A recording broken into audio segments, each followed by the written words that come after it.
Arabian pudding मी खूप easily आणि खूप सोप्या पद्धतीने घरात बनवली आहे। तर ही मिठाई मी कशी बनवली आहे चला बघूया। हॅलो, मी इथे दूध आता गरम करायला ठेवते। या दुधामध्ये अर्धा चम्मच असा कॉर्नफ्लॉवर म्हणून टाकते। ठीक आहे, कॉर्नफ्लॉवर टाकल्यानंतर ह्याला चांगलं हलवत राहायचं, कारण मग गाठी होण्याची शक्यता आहे।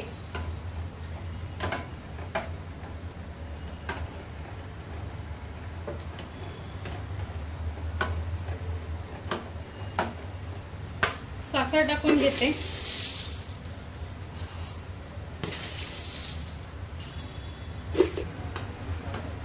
त्याला हलवत राहायचंय आपल्याला, कारण कॉर्नफ्लॉवर कसं ना घट्ट होत राहतं दूध, तर खाली लागता कामा नाही।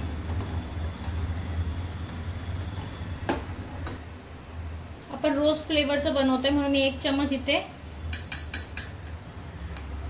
2 चम्मच असं रूह अफजा टाकते।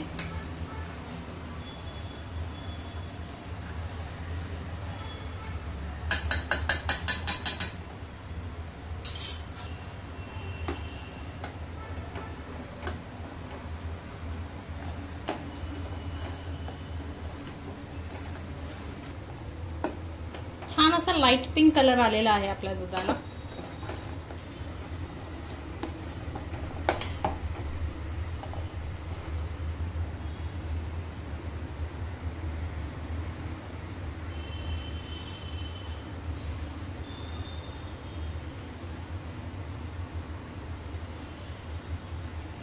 आता आपण गॅस बंद करूया।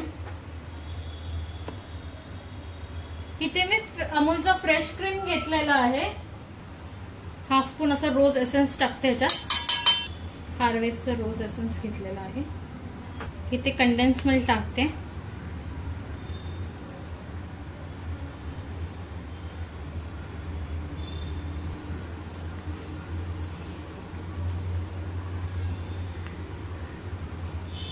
जेवढं गोड आवडतं तेवढं तुम्ही टाकू शकता। मी इकडे हा नेस्लेचा यूज केला आहे। इथे हलकासा कलर टाकते मी, ऑप्शनल आहे कलर टाकणं, तुम्हाला जर टाकायचं असेल तर तुम्ही टाकू शकता।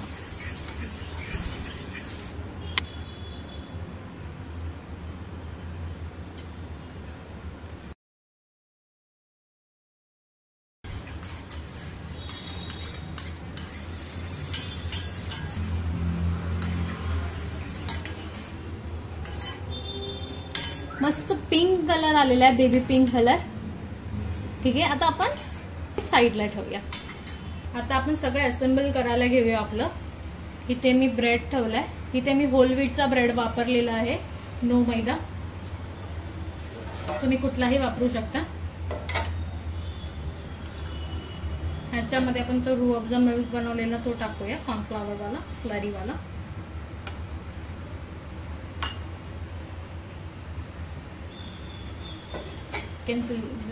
लेयर ऑफ सेम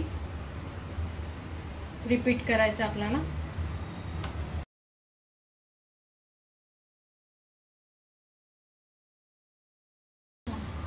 इथे मी 4 लेयरचं बनवते मिठाई।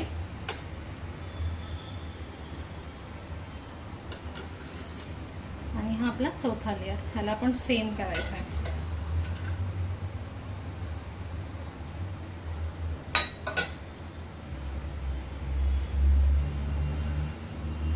ह्याच्यामध्ये आपण बनवलेली क्रीम टाकूया।